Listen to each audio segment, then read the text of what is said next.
But Alan Pardew's grip on the job has weakened as the club has drifted into the bottom three, below Watford on goal difference. Relegation from the Premier League 2 seasons ago was followed by a mid-table finish in the Championship. Now, failed takeover talks and just one win in their last 9 games has fuelled the depression. We're not immune from the fact that the situation around us is not looking comfortable.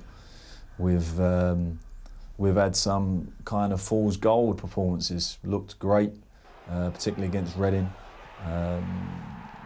Looked like we could be threatening to the playoffs, and the same team unfortunately has let us down. So the inconsistencies we've got to get rid of. We've focused hard on the team this week, but certainly maybe we need to have a look at the group and bring in 1 or 2 and manoeuvre 1 or 2 out to make us stronger, because quite frankly where we are is not sitting comfortably with me or my squad. Do you sort of worry about your job, or are you philosophical about things? I think everybody worries about their job. What I worry more for is my staff, the people I've brought here and said what a great club it is and sold it to them. Their contracts and positions are perhaps even more vulnerable than my own. So I have a huge responsibility to them. There is absolutely no chance I will walk away from this job or any job. You know, this is what I do, and if times are bad, it's time to manage, time to get yourself in order.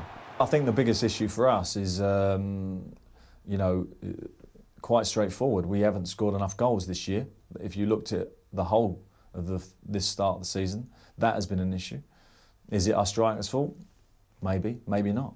Have we created enough? We have to look at that area. Are we conceding too many goals? Well, we're conceding too many goals for my liking. So we need to strengthen up at our back, make sure we're strong at set plays. Now, no one individual is going to cover all that as a player. You need the group, and that is what very much we're focused on, the group getting stronger. How much was the sort of the takeover any sort of a distraction in any way? Oh, we're not going down that line or any excuse. We know we've let our fans down, and we're going to try and respond. And Plymouth, you're obviously looking forward to the game. What are you hoping to see now from the team?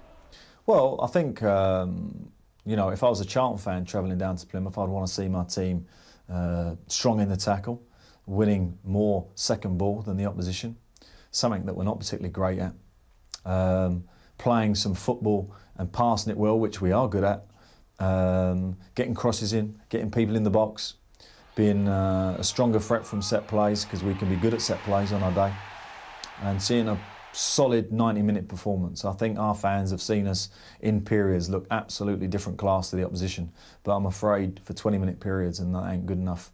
And you know, where we are and what we're about, we need a reaction Saturday, and we might not get the result, but certainly come off that field with bloody noses, torn shirt, and a real determination, and then I'll shake Paul Sturrock's hand and Plymouth's fan if they beat us, and say, well, you've had to play very well to beat us today.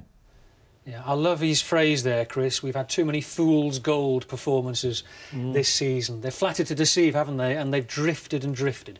He's suffering though, isn't he? And that's not the Alan Pardew that I know. The things that were coming out of his mouth were fantastic. You know, you couldn't get anybody and put them into his place now and expect them to say any different. But he just needs to think, look, I've done a decent job in all the clubs that I've been at, and that glow, that gleam in his face again, that smile on his face, and come on, lads, let's get at him. Because if he just looked a little bit down to me then, it's not like him, you know. He's a good manager. He's a good manager, but he is...